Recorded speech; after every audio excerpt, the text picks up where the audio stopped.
sommaire de cette édition d'information, ce dimanche, les fidèles chrétiens du monde entier ont célébré dans la réjouissance la descente du Saint-Esprit sur les disciples. Nos équipes de reportage ont sillonné quelques lieux de culte. Leur témoignage dans ce journal. Au Sénégal, les étudiants inventent un robot multitâche pour lutter contre la Covid-19. Ils veulent ainsi mettre le savoir-faire au service de l'humanité. Et puis à l'international, 2 astronautes américains transportés par SpaceX sont arrivés ce dimanche à bord de la Station spatiale internationale située à 400 km au-dessus de la Terre. Voilà donc pour nos titres. Shalom à tous et merci de toujours vous informer sur Béni TV. Nous démarrons par le point de la situation sanitaire en Côte d'Ivoire, lutte contre la Covid-19. À la date du dimanche 31 mai 2020, 34 nouveaux cas ont été recensés, portant le nombre total des cas confirmés à 2833. L'on note aussi 50 nouvelles guérisons pour un total de 1435 guérisons et 33 décès. À cet effet, donc, nous vous exhortons toujours à la prière, au port du masque qui est obligatoire partout en Côte d'Ivoire, au lavage régulier des mains avec de l'eau et du savon, à l'utilisation du gel hydroalcoolique, à l'observation surtout de la distance d'au moins 1 mètre avec tous nos différents interlocuteurs, tout en évitant les embrassades et accolades, avoir l'habitude de tousser et éternuer dans le creux du coude, avoir aussi l'habitude d'utiliser des mouchoirs à usage unique et surtout appeler les numéros d'urgence qui sont les 143, 125 et 101 au cas où vous soupçonnez des symptômes tels qu'une forte fièvre accompagnée de toux sèche, courbatures et difficultés respiratoires. Ce dimanche 31 mai 2020 a été marqué par la célébration de la fête de la Pentecôte en Côte d'Ivoire. Et à l'instar des chrétiens du monde entier, ceux de la mission évangélique des rachetés de Dieu, en abrégé Mérade de Yopougon Sidessi, ont commémoré ce dimanche dans l'allégresse la descente du Saint-Esprit sur les disciples. Et la Pentecôte 2020 est marquée par la pandémie du coronavirus à Lujan. Sous l'autorité du Saint-Esprit, les fidèles chrétiens de cette communauté, dans le strict respect des mesures barrières contre la Covid-19, sont venus magnifier l'Éternel en ce jour de Pentecôte, version 2020.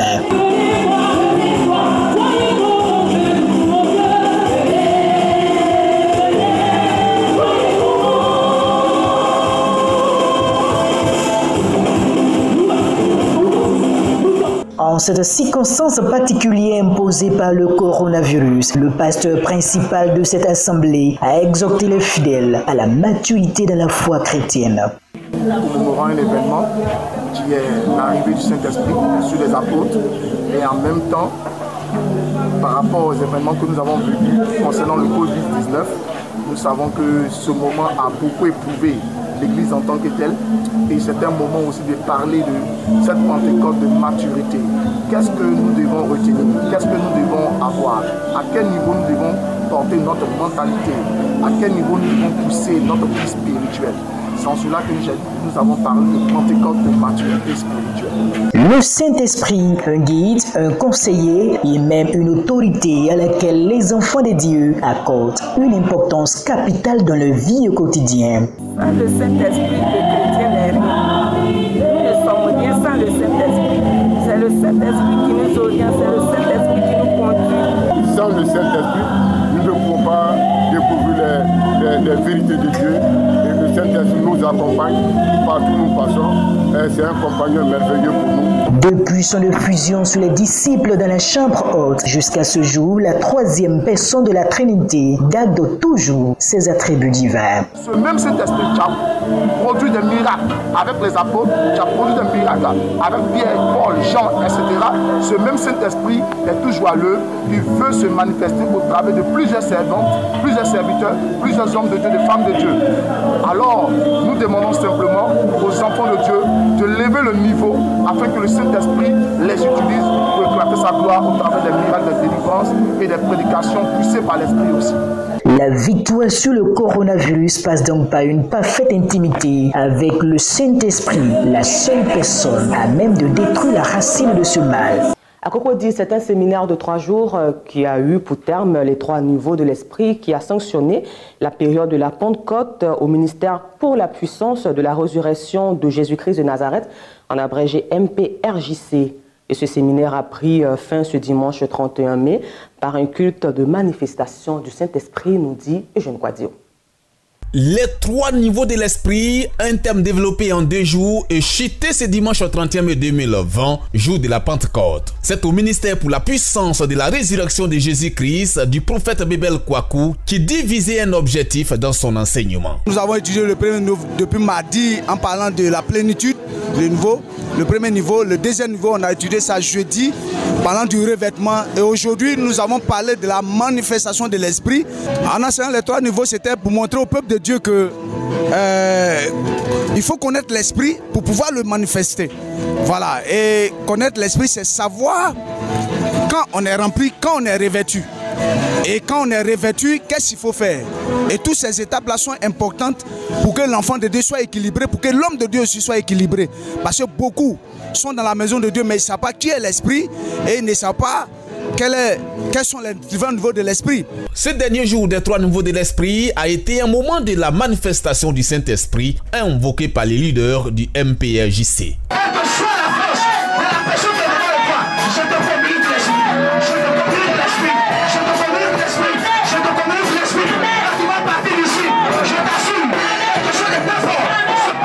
L'étude de ces thèmes en rapport avec la descente du Saint-Esprit n'a pu qu'éclairer les fidèles dans leur compréhension de la Pentecôte. Cette année, c'est une Pentecôte vraiment particulière pour moi parce que j'ai vécu véritablement la plénitude de l'Esprit de Dieu, c'est-à-dire le Saint-Esprit dans tous les domaines de ma vie. Je suis rassuré et je suis convaincu à travers cette célébration que vraiment les prophéties et la destinée de Dieu dans ma vie, je la sens. Et en tant que chrétien, nous avons reçu l'Esprit de Dieu, c'est-à-dire que la puissance de Dieu. J'aimerais ce matin exhorter mes frères et sœurs que cette puissance que nous avons reçue, que nous puissions la garder, que nous puissions la chérir, que nous puissions vraiment marcher selon l'Esprit de Dieu. C'est par un grand moment de louange suivi des prophéties qu'a pris fin le culte de la Pentecôte au MPRJC.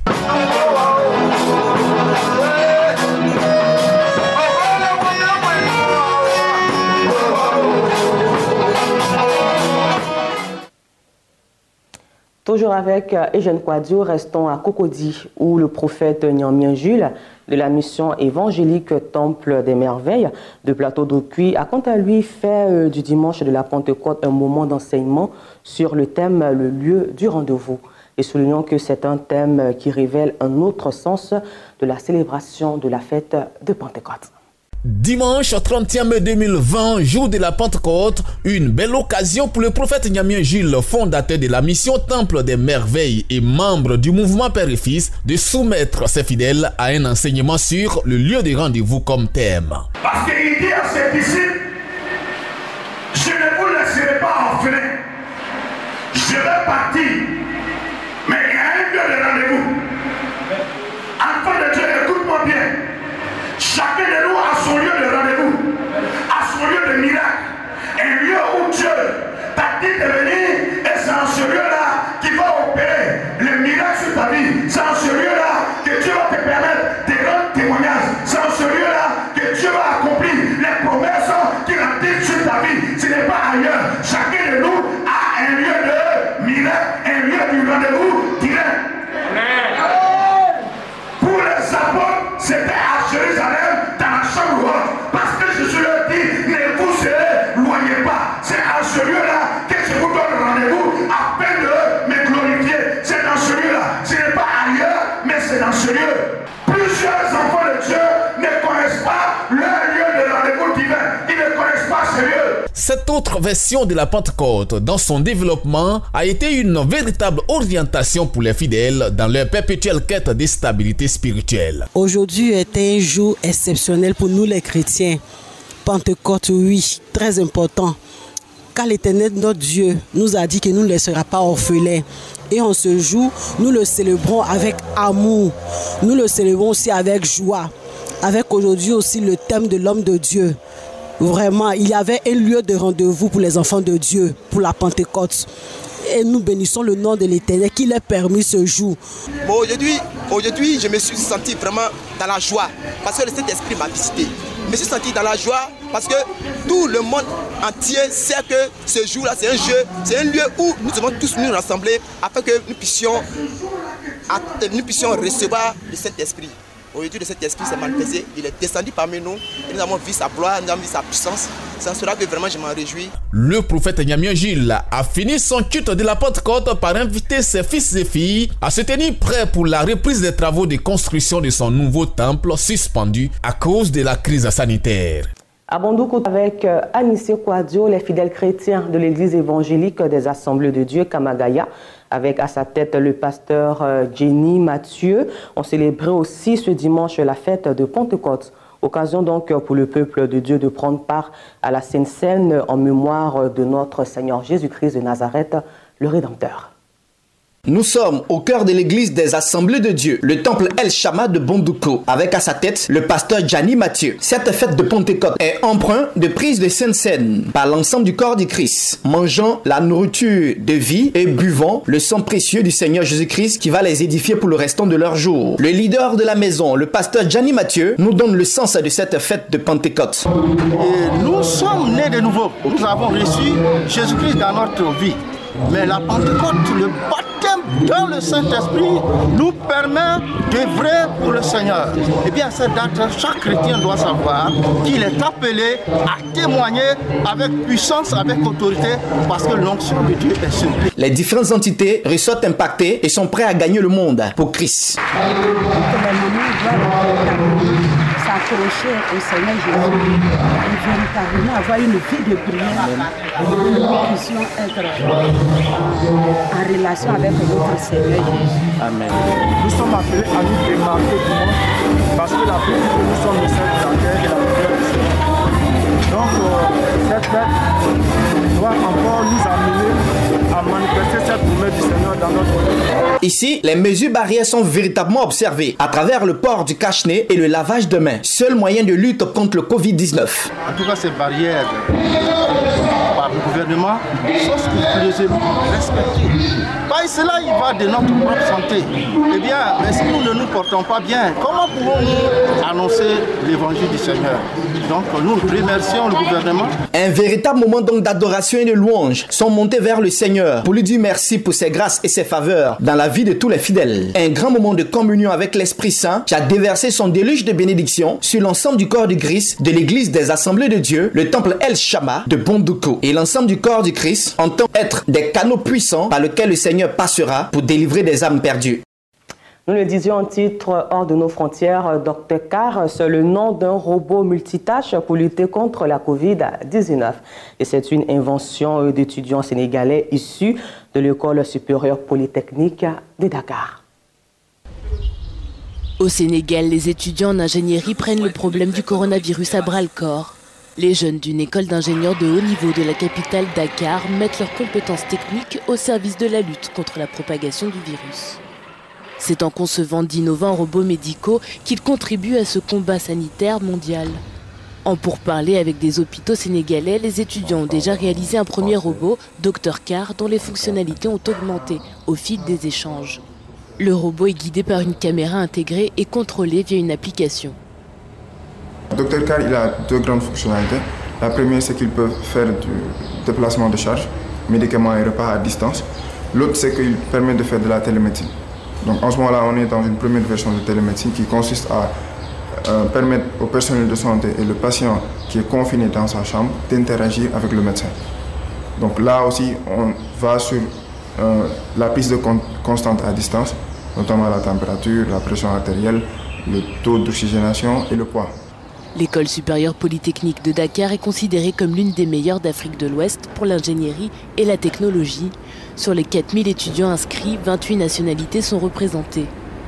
Certains d'entre eux ont conçu des appareils plus simples, comme le distributeur automatique de désinfectants pour les mains, pour servir la communauté sénégalaise. Nous sommes un établissement public. C'est-à-dire, nous sommes publics. À partir de ce moment, nous sommes obligés, et il y a un concept qui nous lie tous, c'est le service à la communauté. C'est le concept autour duquel tout est structuré. Nous sommes une école d'ingénieurs et de managers. Tout ce que nous faisons doit servir aux populations. Ça ne sert à rien qu'on les garde là. Face à la menace accrue de la pandémie, les médecins sénégalais en première ligne prennent le travail des jeunes ingénieurs très au sérieux.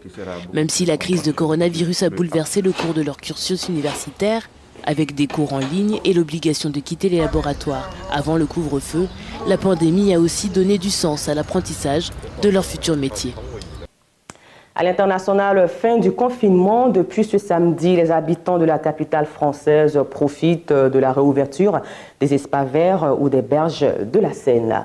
Prendre le soleil au jardin des Tuileries à Paris, ce n'était plus possible depuis plus de 2 mois. Des Britanniques aux abords des cours d'eau venus profiter d'un week-end estival. Des images qui inquiètent dans le pays européen le plus frappé par le Covid-19. Critiqué, le gouvernement défend l'allègement des mesures de restriction en s'appuyant sur la baisse de la courbe épidémique, même si la prudence reste de mise. Nous sommes raisonnablement convaincus que les mesures que nous avons prises et que nous prenons ce lundi sont bonnes, mais nous devons tous continuer à jouer notre rôle car le taux d'infection se situe entre 0,7 et 0,9 et la marge de manœuvre est assez limitée. Le recul de l'épidémie a incité le gouvernement à rouvrir partiellement les écoles, mais selon un sondage, moins de la moitié des parents d'élèves envisageaient de remettre leurs enfants en classe. Il se peut qu'il y ait des parents aujourd'hui qui n'ont pas encore pris la décision de renvoyer leurs enfants à l'école, mais qui le feront dans les jours à venir quand ils auront vu toutes les personnes franchir cette étape et que les écoles auront réussi à rouvrir sans encombre. En Espagne, le gouvernement a prolongé une dernière fois l'état d'alerte, obligeant ainsi les Espagnols à ne pas quitter leur province. Les chiffres épidémiques sont encourageants, 2 morts seulement enregistrés ce dimanche pour un total de plus de 27 000 décès. L'Estonie, quant à elle, ouvre un peu plus les vannes en supprimant les exigences de quarantaine pour les ressortissants en provenance d'Allemagne et d'Autriche. Le pays avait déjà rouvert ses frontières communes avec ses voisins baltes. Le déconfinement se poursuit également en France, marqué par la réouverture ce mardi des bars et restaurants avec des mesures plus strictes toutefois en région parisienne, où les badauds ont profité ce week-end d'un moment de détente sur la Seine. C'était le bon moment vraiment en plus pour en profiter parce que fin de confinement, il n'y a pas de bateaux, les bateaux sont interdits sur la Seine, nous bon voilà, les gens nous applaudissent, voilà, on est des stars. Enfin, l'Italie rouvre ses frontières mercredi, le pays respire un peu mieux et entrevoit enfin un retour à une vie presque normale. Restons toujours à Paris où, malgré l'interdiction de la préfecture de police, des milliers de sans-papiers et de sympathisants ont manifesté samedi pour appeler à la régularisation des sans-papiers qui, selon les organisateurs, ont le plus souffert pendant ces crises sanitaires. Plusieurs milliers de sans-papiers ont manifesté ce samedi à Paris pour demander la régularisation des personnes en situation irrégulière. Une population très fortement impactée par la crise sanitaire. Les sans-papiers vivant le plus souvent dans des foyers surpeuplés où la distanciation sociale et l'hygiène ne sont pas compatibles avec les gestes barrières indispensables pour lutter contre le Covid-19. 30 ans, on ne travaillait pas, on a envie de travailler, monsieur. Merci beaucoup. On ne veut pas travailler, il n'y a pas de papier, il n'y a pas de... Les participants à cette marche sont partis en début d'après-midi des places de l'Opéra et de la Madeleine avant de rejoindre dans le calme la place de la République d'où ils ont été dispersés en fin de journée. Usant de gaz lacrymogène, les forces de l'ordre ont tenté d'empêcher cette manifestation.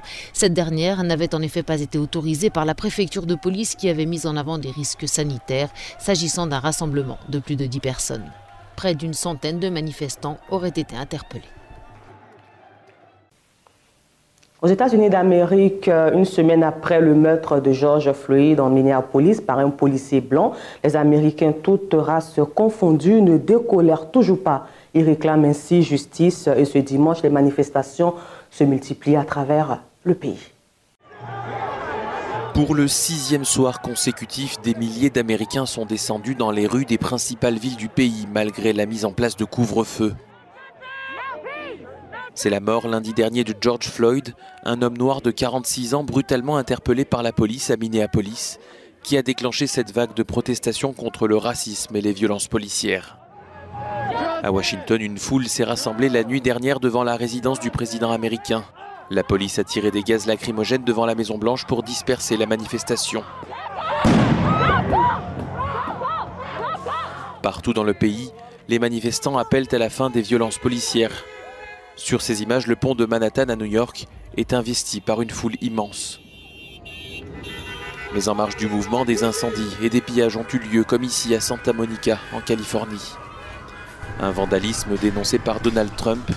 Le président américain a estimé que ces agissements étaient l'œuvre de gauchistes radicaux issus de la mouvance antifasciste. Il a assuré vouloir désigner ces groupes comme étant des organisations terroristes. Scène surréaliste, un camion-citerne a tenté ce dimanche de forcer le passage au milieu d'un cortège à Minneapolis, provoquant une intervention massive des forces de l'ordre. Le chauffeur blessé a été conduit dans un hôpital voisin puis placé en détention. Depuis jeudi dernier, plus de 1400 personnes ont été interpellées par les forces de l'ordre. Des milliers de soldats de la garde nationale ont été déployés dans 15 États et à Washington. L'officier de police qui avait maintenu son genou sur le cou de George Floyd pendant plusieurs minutes a été inculpé d'homicide involontaire, des charges jugées insuffisantes par la plupart des manifestants. Toujours aux États-Unis, après les 18 heures de vol, les 2 astronautes américains transportés par SpaceX sont arrivés ce dimanche à bord de la station spatiale internationale située à 400 km de la planète Terre. Les 2 astronautes américains transportés par SpaceX sont enfin arrivés à bord de la Station spatiale internationale. Une nouvelle étape franchie avec succès ce dimanche au lendemain du lancement de la fusée Falcon 9 depuis la Floride. Bob Behnken et Doug Hurley ont été accueillis par les 3 occupants actuels, un Américain et 2 Russes. Après 18 heures de vol, la capsule Crew Dragon s'est amarrée à l'ISS qui file à près de 27 000 km/h à 400 km au-dessus de la Terre. Il aura fallu près de 3 heures pour effectuer les dernières connexions avant d'ouvrir les coutilles. Cette mission marque un tournant historique puisque SpaceX est devenue la première société privée à lancer des astronautes dans l'espace. Elle offre aux États-Unis un nouveau moyen de transport spatial après 9 ans d'interruption qui peuvent désormais s'affranchir des Russes pour concrétiser leurs ambitions.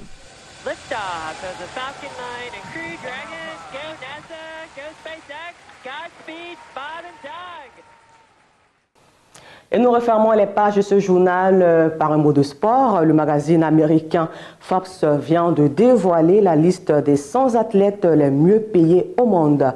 Et ce classement est largement dominé par la légende suisse du tennis Roger Federer. Et le seul Africain à y figurer est le footballeur égyptien Mohamed Salah de Liverpool qui occupe ici la 34e place. Selon le magazine Forbes, la légende du tennis suisse Roger Federer a supplanté Cristiano Ronaldo et Lionel Messi au premier rang de la liste des athlètes les mieux payés au monde.